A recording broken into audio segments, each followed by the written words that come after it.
If you've ever found yourself saying, I need to find a way to target people with my advertising that have money and are serious about getting a fitness membership, you're going to want to listen to this GSD Bite, as I'm going to be diving into why you may be thinking about it wrong.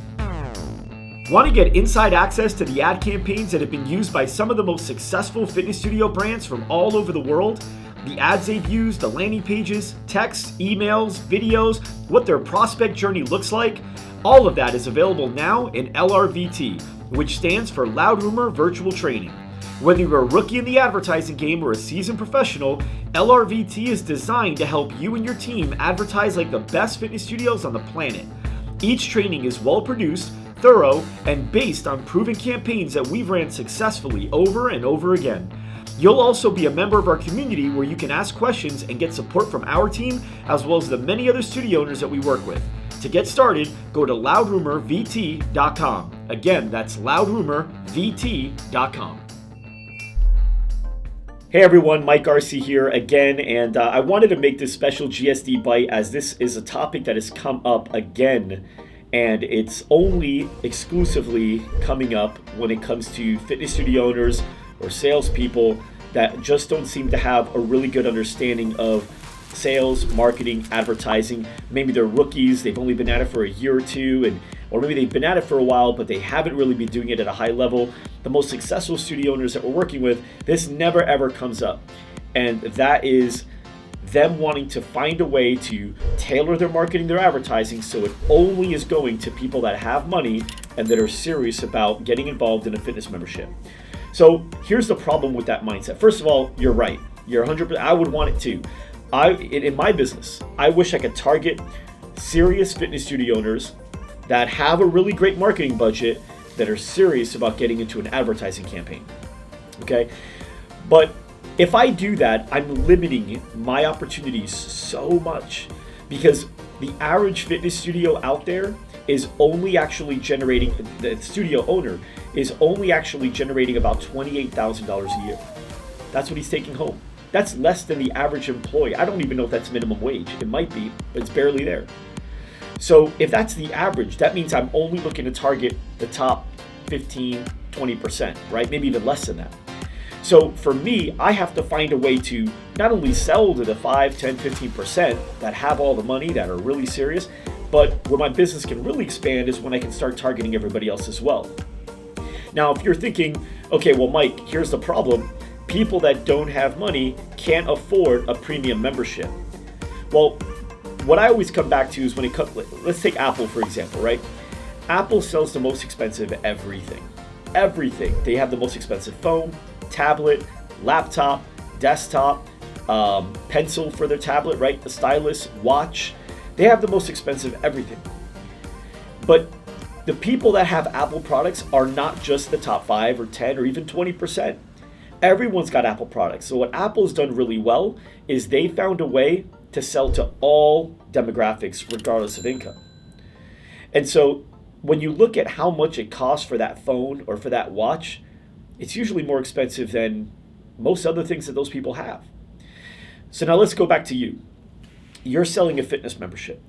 If you're selling a fitness membership, chances are that's less expensive than most other things they have that they don't necessarily need in their life, that they found a way to afford. Whether it's flat screen TVs, whether it's a car that necessarily they don't need that car, they've probably been able to do with a car that's maybe a couple $1,000s less. Maybe it's their smartwatch. Maybe it's all the different subscriptions they have, whether it's Hulu or Netflix or Amazon or YouTube Red or whatever it is, right? Maybe it's the food that they go and eat out. You know, see, we're fitness people. Sometimes we forget that not everyone meal preps and cooks at home. In fact, most people are eating out more than 2 times per day. I think the average is like 2.3 times per day per American. They are going out and buying food. At the end of that month, that costs more than your membership. That difference costs more than your membership. See, so what we need to do is we need to find 2 different things here. Number 1, how to advertise in a way that attracts everyone. And number 2, how to sell in a way that sells everyone. Here's the problem. When you go to, I want to advertise only to people that have money, you're eliminating so many people for quite a few reasons. Number one, Facebook's algorithm doesn't have as much data as you think they have. If you think you can say, okay, I'm going to use the income bracket where anybody that's making $70,000 or more, which that may be the number you erroneously came up with as to who can afford your membership or not, you say $70,000 or more, or people that like Lululemon, or people that like Mercedes, or people that like, whatever it is that you feel like if they bought this, then they probably have money, okay? You can go ahead and put all those filters in, and what happens is you'll notice that your demographic, because you're only dealing with a 5-mile radius, that reach goes from maybe 100,000 people to now maybe like 1,500 people. Now, if you're saying, well, hey, Mike, that's totally fine. I could only fit 400 or 500 people in my club. 1,500 is great. I'd rather be in front of them. Yeah, but that's not going to work because not all those people care about getting in shape right now. Some of them may not have the challenge. Some of them may already have the solution. And so you also have to remember this. People that have money usually don't wait to get what they want. If you're listening and you have money, think about the thing that you want that you haven't already got because you haven't seen an ad on Facebook for a discount or a free week or whatever it is, right? So if I don't need something, right? If I don't have a toothache, that ad for emergency dentist, I don't even notice it. It goes right by me. If my sinks and toilets are working fine, the plumbing ad, I don't even notice it. If I'm in great shape and I like the studio that I work out at, and I've already got money and I paid for a studio, I personally have 2 memberships, right? When your ad comes up, I don't even notice it. Now you take the person that doesn't have money, right? Keep in mind, when I say don't have money, I just mean they're not in that $70,000 income bracket. Maybe they're making $50,000 or $40,000 or $30,000 a year household income between their family, right? So when you say, okay, these people here, these are the types of people that typically wouldn't have money and be able to afford my membership. When you're targeting people like that and they see free anything, that discount, that offer, number one, rings to them. Tie it in with a person that hasn't gotten a good fitness membership or a trainer because they feel like they couldn't afford it. Now they see free week at a fitness studio. Now you've literally triggered 2 pain points that they've got. But now you're saying, yeah, but these aren't as good leads. Fine, get better at making them. A 3-pointer isn't as easy as making a layup. But sometimes you can't just get all layups in the game. So you have to get good at making 12-footers, 15-footers, 3-point shots. You've got to get better because there's no basketball team on the planet, I don't care how good you are, that can run plays that can only end up and result in you taking a layup. A wide open layup. That's it. There's 0 games you'll ever watch in the NBA or in college where every single play they run winds up in them getting a layup. So now when they get layups, they'll take them, right? They'll take those opportunities. But they also have to prepare for the fact that they may have to take a 12-foot shot, a 15-foot shot, a 3-point shot, sometimes a really far 3-point shot, one that's even farther than normal. And they've got to get good at making all those shots. And so what they do is they have people in place that can make those shots. And those people can make those shots because they've trained.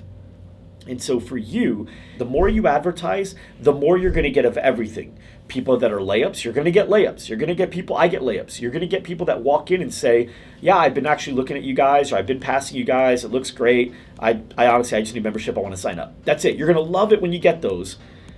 But you're also going to get 12-footers, 15-footers, right? I need to talk to my husband, or can I think about it? Or, well, I just want to do this free week and see how it goes, or many other different objections that you may get, right?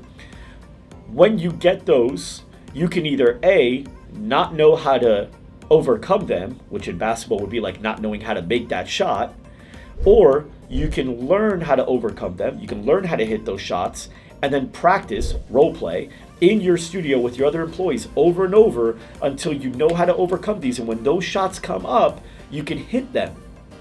The best studio owners we work with aren't great because they're just getting layups all day.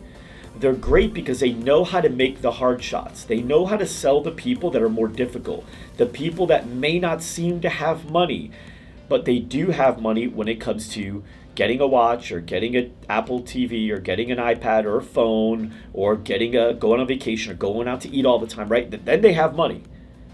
And all of those things don't provide as much value to their lives as you probably do with your membership, right? So The real answer comes down to get better at sales.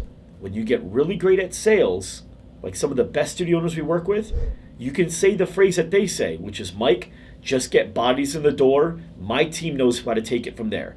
Just get bodies in the door. We will follow up. We will call over and over. We will get them in. And when they come in, we've got a process and we will sell them. Just get bodies in the door. That's what we want to do. If advertising got people to fill out a form, got traffic to your site, then it did its job. Sales has to take that traffic, has to take those leads, and they have to convert that into sales, into actual paying members.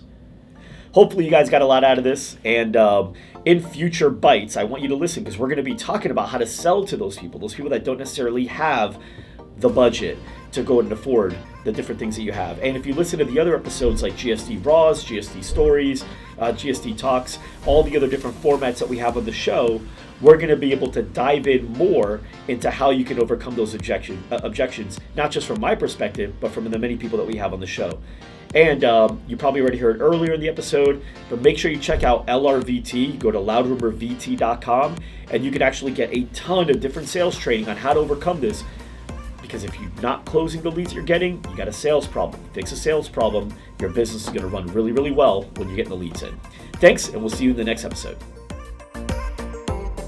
Thanks for watching. If you like this episode, make sure you subscribe to our podcast on iTunes, Spotify, SoundCloud, Google Play, or YouTube. And to watch more episodes and get exclusive links from each episode, go to gsdshow.com. Again, that's gsdshow.com.